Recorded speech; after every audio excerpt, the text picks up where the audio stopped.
very good morning to all of you. Let's start the lecture today. The topic is basics of obstructive sleep apnea. So, our resource person is joining us online from the UK, and she is Dr. Chandimani Undugodage, a consultant respiratory physician in Isle of Wight, NHS Trust UK. She also is senior lecturer, Faculty of Medicine, Medical Sciences, University of Sri Jayewardenepura. So let me briefly introduce Dr. Undugodage. She has contributed immensely to the development of sleep medicine in Sri Lanka.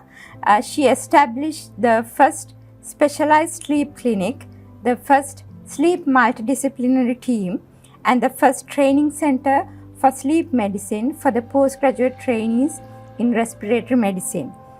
Further, she is the former chair of the Sleep Assembly Sri Lanka College of Pulmonologists.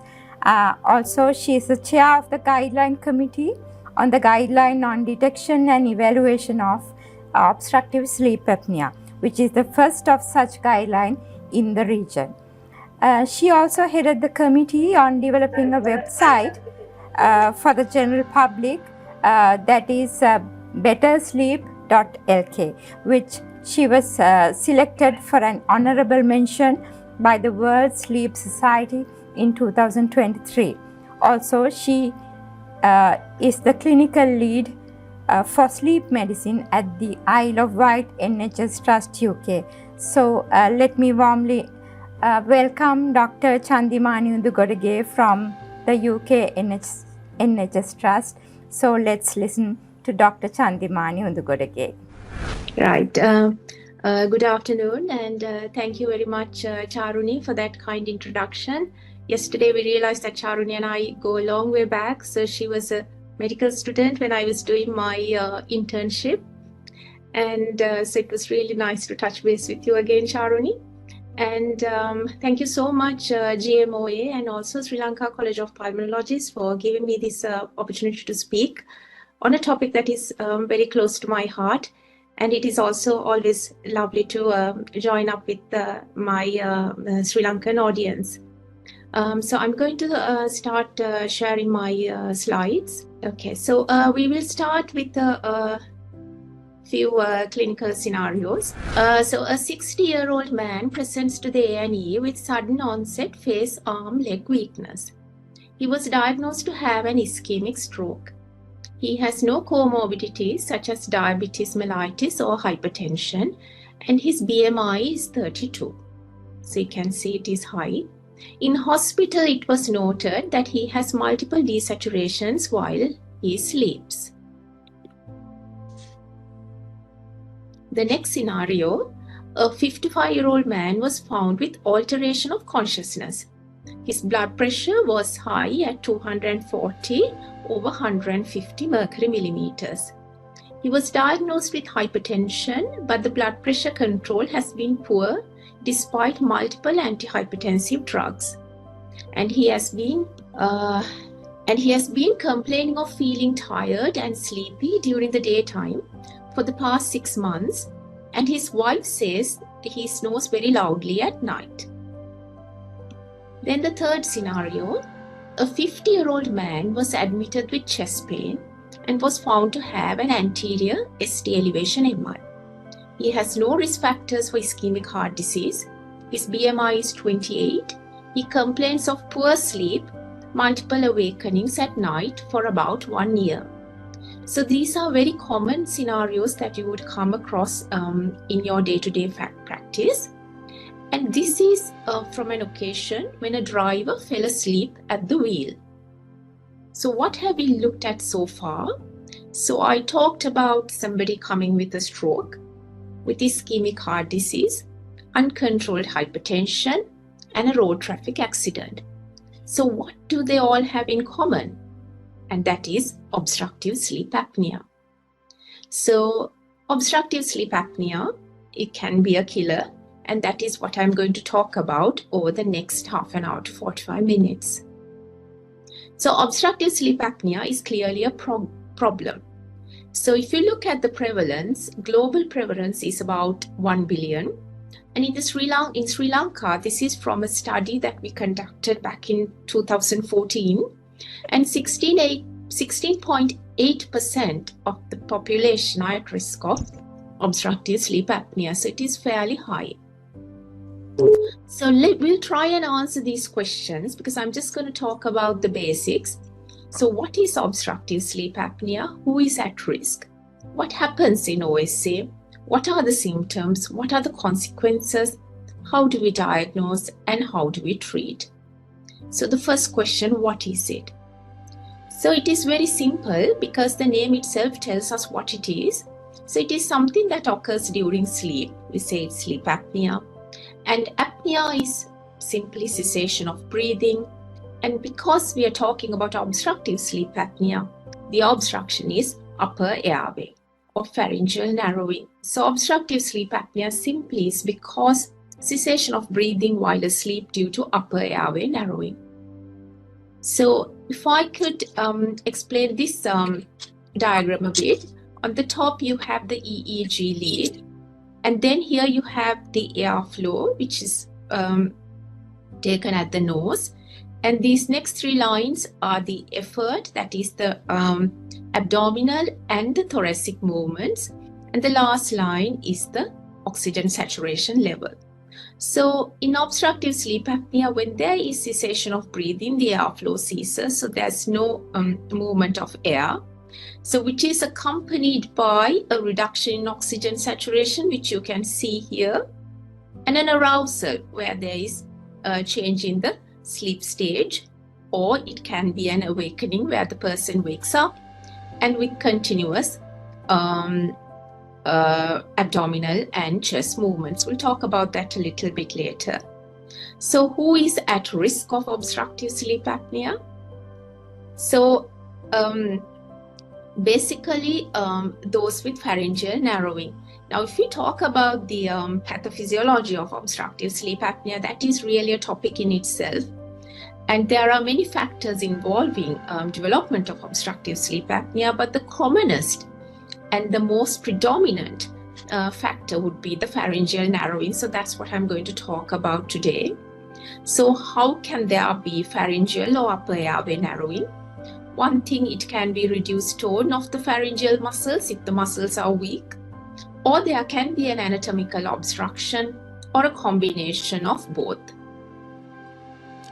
So just to draw your attention to this bottom diagram, so you can see this like the checked part is the soft tissue and the bony enclosure and the airway size. This is, we are talking about the upper airway or the pharynx.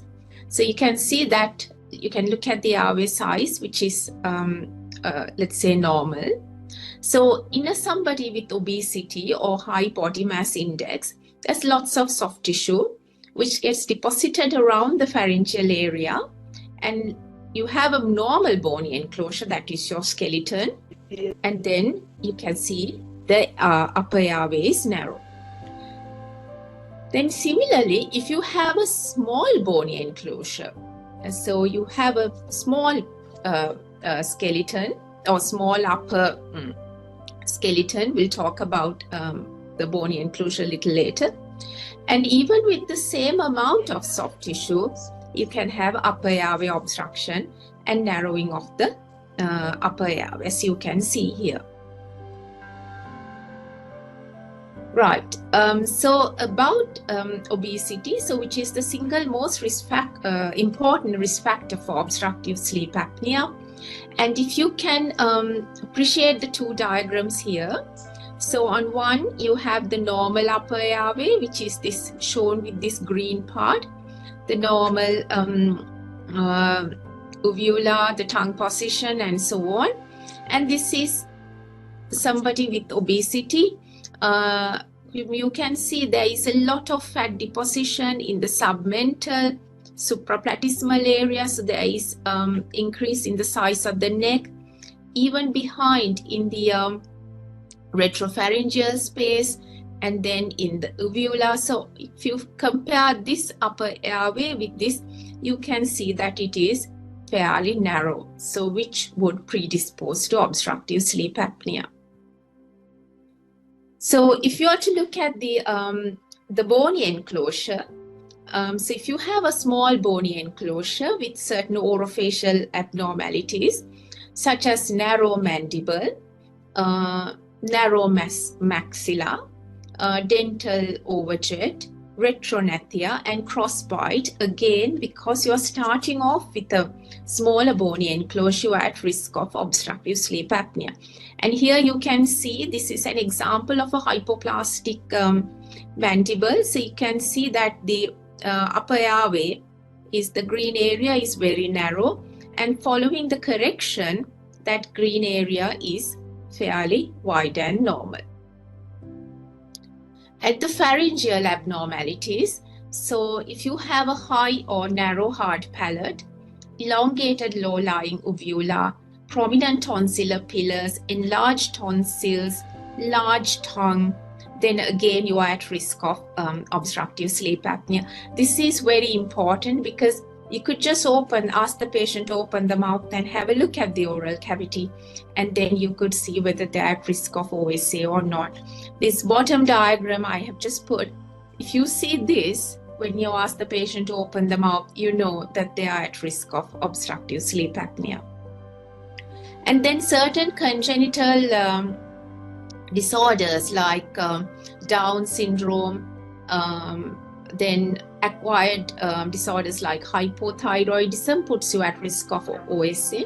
Hypothyroidism is very important because there's a disturbance at the back.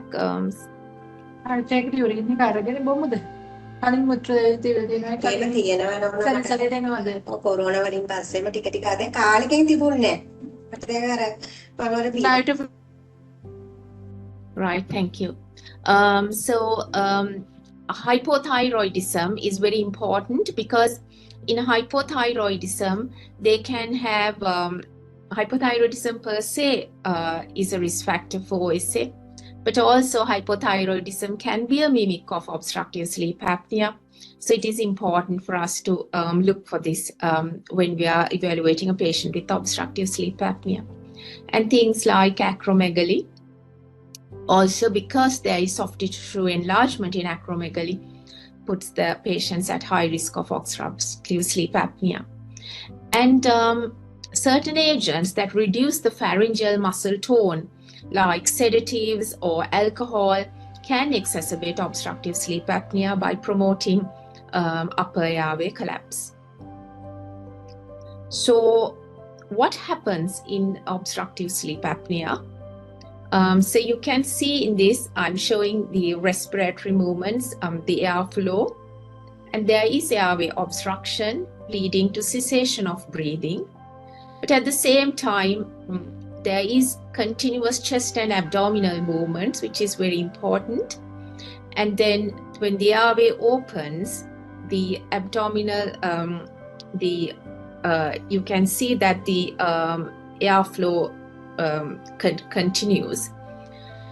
And the chest and abdominal movements, you can see sometimes you can see paradoxing that ends as the airway opens. And in the oxygen saturation, there is a desaturation.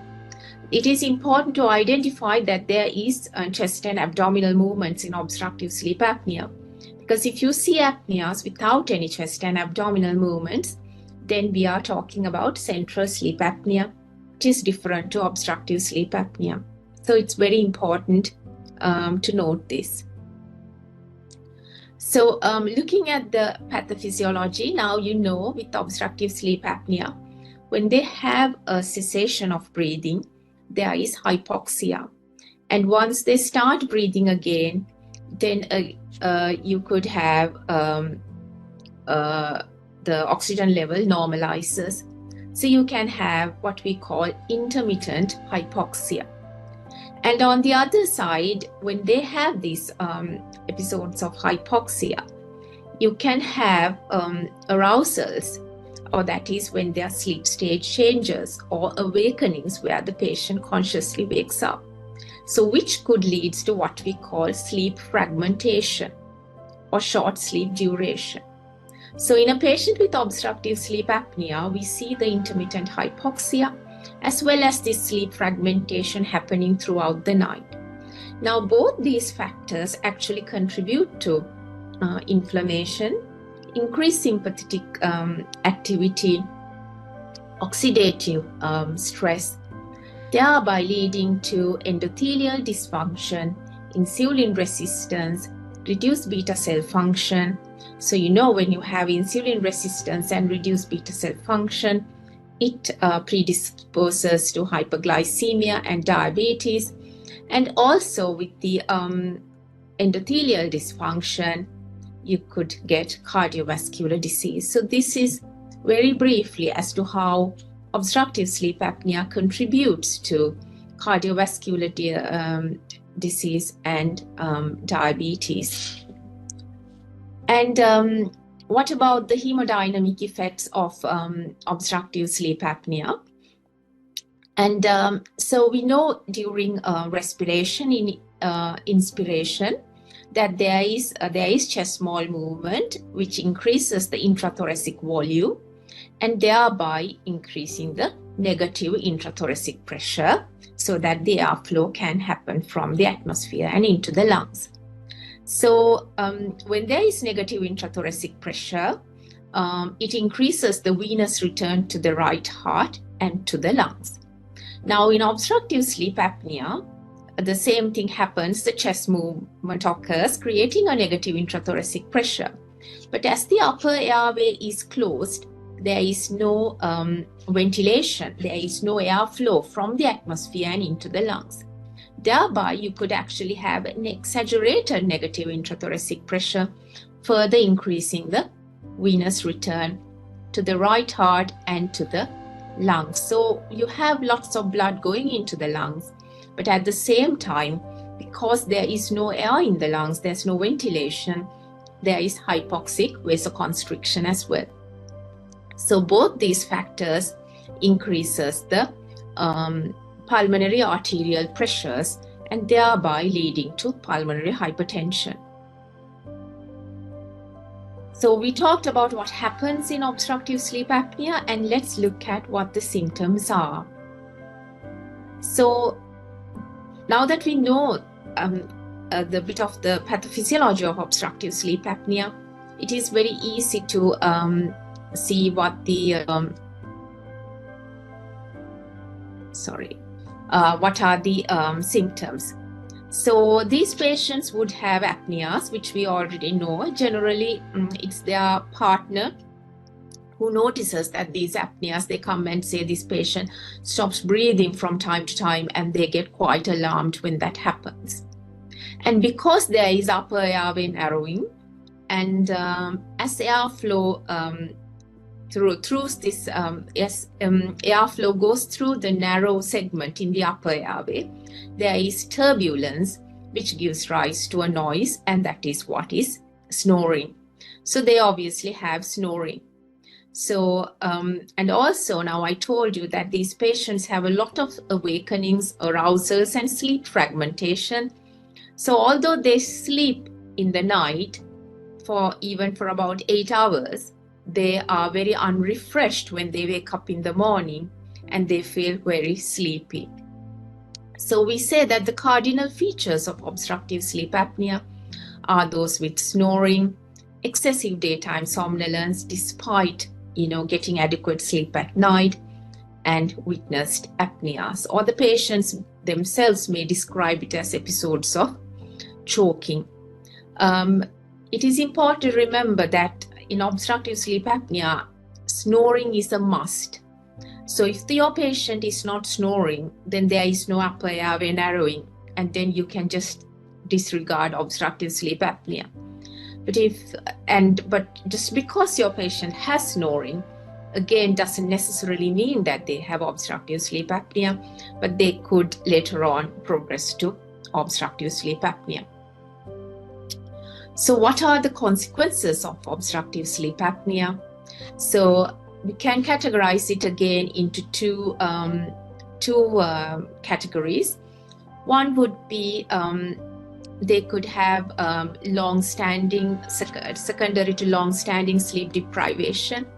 So you have to remember that these patients, by the time they actually come to you, they have been having this for many years, which is going unnoticed. And especially in Sri Lanka, it is considered that if you snore and you are sleeping, snoring is not considered a symptom of a problem. It is just considered part and parcel of sleeping. And also people who are snoring and sleeping are considered very good sleepers. And also patients with obstructive sleep apnea, they say, oh, they can sleep anywhere. They are very proud about the fact that they could go to sleep instantaneously. So by the time they actually come to you, they would have had poor sleep for many years without knowing. So because of sleep deprivation, they could have memory impairment, that they tend to be more forgetful, and changes in the personality like agitation, and they could have various personality changes like agitation and getting angry and things like that, simply because they haven't slept well for a long period of time. You can imagine that if a normal person loses sleep for one night, how you would feel the next day. And this is how the patients with obstructive sleep apnea feels. And when we put all these together, they have very poor productivity. And this really leads to a lot of problems in their workplace, because these patients tend to fall asleep while they're at work. And there had been many instances where people have lost their jobs because of obstructive sleep apnea. And also because of the sleepiness, it increases the risk of road traffic accidents by falling asleep on the wheel. And now about the metabolic and the cardiovascular risk problems. So having OSA puts patients at risk of getting hypertension, heart attacks, diabetes, strokes, arrhythmias, mainly atrial fibrillation. So you have to be a little mindful of this. Patients who are coming with new onset atrial fibrillation, you have to think whether there is underlying obstructive sleep apnea. And also heart failure and polycythemia, again, because of the intermittent hypoxemia, it stimulates the bone marrow to produce more red cells, and thereby leading to polycythemia. And these are just a little bit of data on obstructive sleep apnea. I told you that it increases mortality, and this is from Sleep Heart Health study and the Wisconsin sleep cohort, where patients with obstructive sleep apnea and normal patients were looked at with regards to mortality. And the top line, the black dots, are there where there is no OSA, and then the orange is mild, purple is moderate, and red is severe. So you can see that when you have OSA, you have a high chance of dying, and also if you have severe OSA, the chance of death is even higher. And this is to show the obstructive sleep apnea and with hypertension. You can see that those with OSA has a 3 times the higher chance of getting hypertension and also stroke, and it increases the risk of coronary heart disease and heart failure. This is again a very interesting study. It's actually a small study where they looked at the coronary artery plaque burden, or the size of the plaques, in relation to the severity of obstructive sleep apnea. And it was noted that those with the severe, the OSA, higher the coronary artery plaque burden. And OSA again increases the risk of stroke. And OSA and diabetes, again in this you can clearly see that as the severity of obstructive sleep apnea increases, the prevalence of diabetes also increases.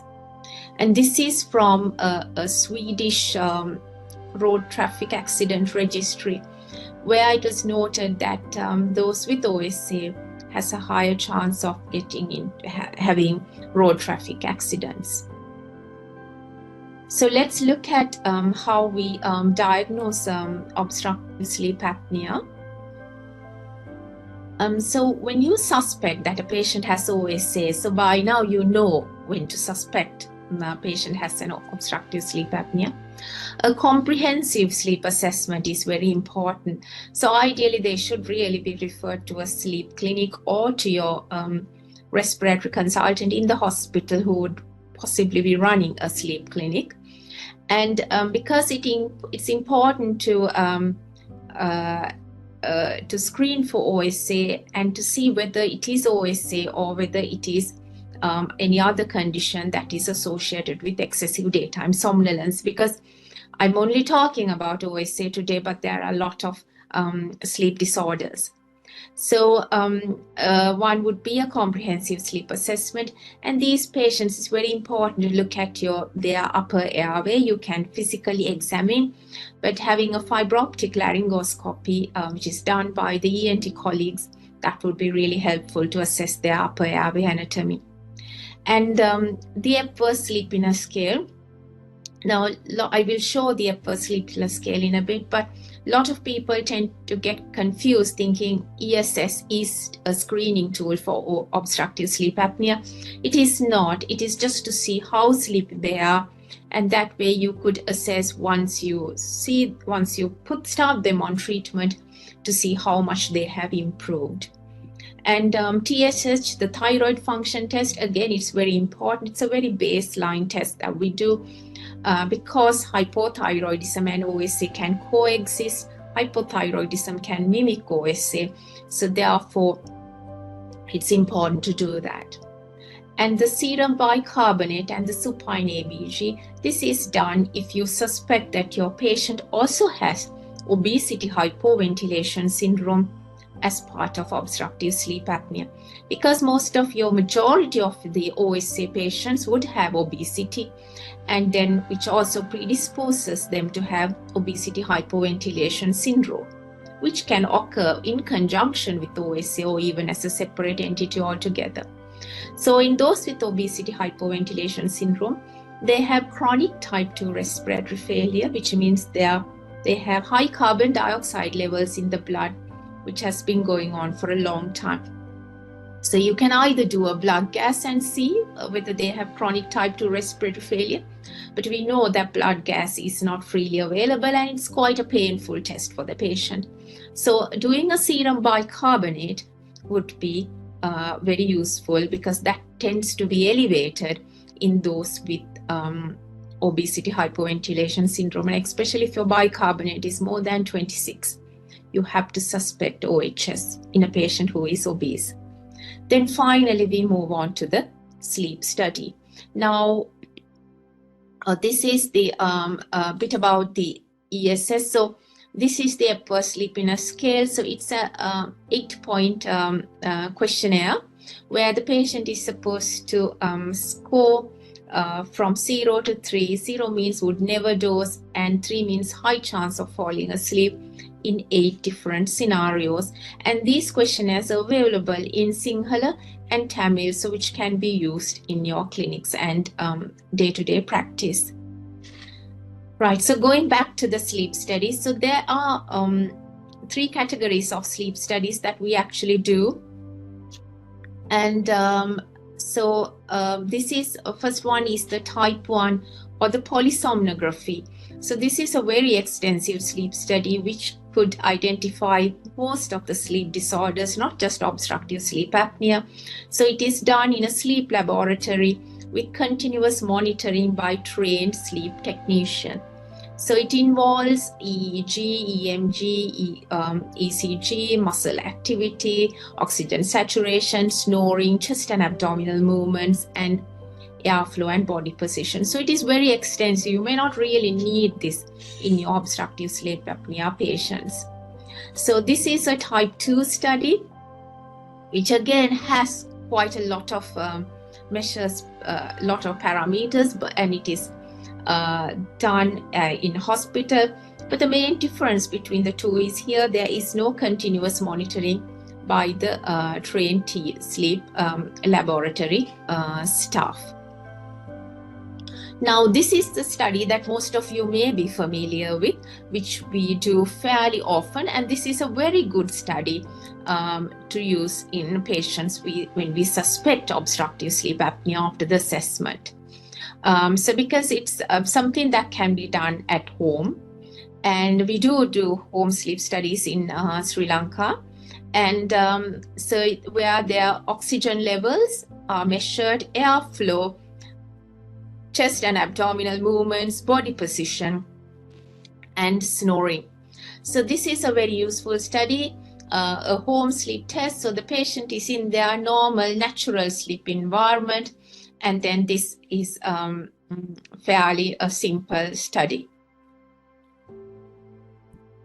So the type 4 study, which was done, I think, decades ago, which just looks at the oxygen saturation heart rate. This is no longer advocated because level 3 studies are freely available. So this is a picture of a polysomnogram, that is either your type 1 or type 2 study. And then as you can see here, this is what you would see on the screen when you are trying to interpret and then score these studies. You don't really have to worry about this. I just wanted to show what it actually looks like. So sleep scoring is it's another entire area in itself. But I just want to touch upon this basic scoring, or basically how we identify an apnea or a hypopnea. So, in apnea is, so you have to have cessation of breathing for 10 seconds. If you see that, then we say that is an apnea in a sleep study. A hypopnea, so hypo means less. So again, the period has to be of equal or more than 10 seconds, but you don't have to have complete cessation of breathing. If you have like about 30% from the baseline reduction, then you could score it as a hypopnea, provided there is either desaturation in oxygen or an arousal. So when we go on scoring, so this is just a basic so that you could understand interpretation of sleep studies. So you look at all the total apneas and hypopneas that has happened throughout the study, and then you take it to how many apneas and hypopneas per 1 hour, and that is your apnea hypopnea index, so which is what you would see in sleep studies. So these all these sleep machines, they have the ability to sort of auto score the studies and give a machine generated report. Those are very unreliable, so it is very important that the raw data is actually looked at somebody who's trained in interpreting or scoring sleep studies, and then it is manually scored, and then the report is generated, because there can be lots of errors in auto-generated, where the machine gives you a report, and then you tend to treat and do a lot of things based on that report, which may not be accurate. So this is very important. So when we look at the apnea hypopnea index, so if you get a report to your hand which has been properly looked at and then generated, you can look at the apnea hypopnea index. So if it is less than 5, then we say it is normal. 5 to 15 is moderate, then up to 30 is, 5 to 15 is mild, up to 30 is moderate, and more than 30 would be severe obstructive sleep apnea. So how do we treat obstructive sleep apnea? So there are various ways that we could actually treat obstructive sleep apnea. So we'll briefly touch upon each one. So continuous positive airway pressure, or CPAP, is the commonest treatment modality that we use. So it is a very simple principle. This machine generates a jet of air, and that jet of air keeps the upper airway open. So it gets rid of the snoring, obviously, because the airway is open now, and also the apneas. So these are a few pictures of the sleep machines, but you have a vast number of sleep machines with different comfort factors and in various sizes, which can be quite tiny, and also lots of different types of masks have been developed where to increase the patient comfort. So you have the choice of choosing an appropriate machine and the appropriate mask for your patient. So when the patients who actually are who likes this or who gets along with the CPAP machines, they find that they are quite refreshed the next day. They've had a good night's sleep. Their bed partner is very happy because the patient is no longer snoring. But there are problems. So compliance is a big problem. And some patients really struggle with the masks. They have dry mouth, swallowing air, various things. So some of them don't get along with CPAP at all. Now, one of the other problems that we encounter in Sri Lanka is that these machines are not given for free.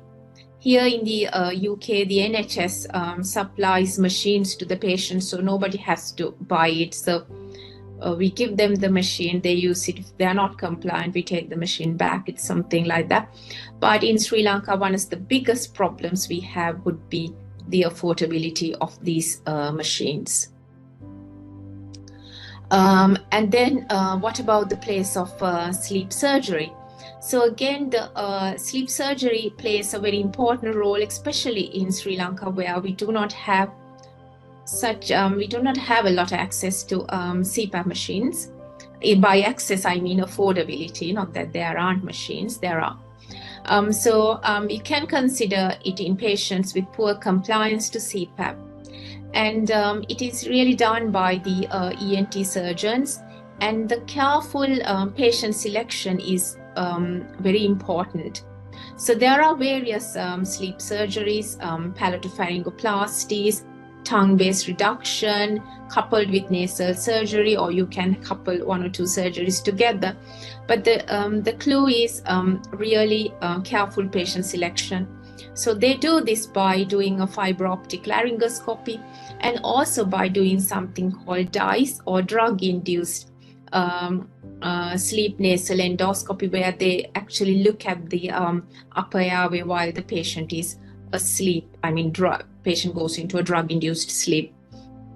So which is why the relationship with the ENT colleagues become really important, and which was the reason why we actually started the sleep MDT with the ENT surgeons, so that we could actually identify the patients who would benefit from sleep surgery. And this can be very good, and it actually works very well on the right patient. And the mandibular advancement devices, this is mainly used in moderate obstructive sleep apnea, which actually brings the jaw a little bit forward, thus opening the airway. So I do not think these are available in Sri Lanka. And again, these are custom made devices, which can be, it's not a one size fit all, it can be fairly costly. Then bariatric surgery is another treatment modality for severely obese obstructive sleep apnea. So again, careful patient selection is important. And there are many types of surgeries that are used as bariatric surgery. And in the center where I work, that is Colombo South Teaching Hospital, has a fantastic bariatric surgical unit run by Dr. Tejana Wijeratnan. During that time, we looked at some of our patients who underwent bariatric surgery, and we could see that their obstructive sleep apnea actually improves. And higher the AHI, the severe the OSA, better the outcome was. And lifestyle modification is very important in all the patients, because lot of the patients are obese, and they also have high cholesterol, high diabetes, blood sugars, and so on. So this is again something that has to be looked into and addressed in each and every patient with obstructive sleep apnea. So we basically, I think we are very close to the end of the session. So we have touched upon all of these things today, basics of everything. And what is really important is to remember that obstructive sleep apnea is a killer, and therefore recognition and treatment is crucial. Thank you. Thank you very much, Dr. Chandimani, for joining us today from the UK amidst your busy schedules, and thanks a lot. And hope to join you for another lecture soon. And thank you for your contribution. And thank you for all the participants. Thank you so much for joining, and hope to see you in 2 weeks' time.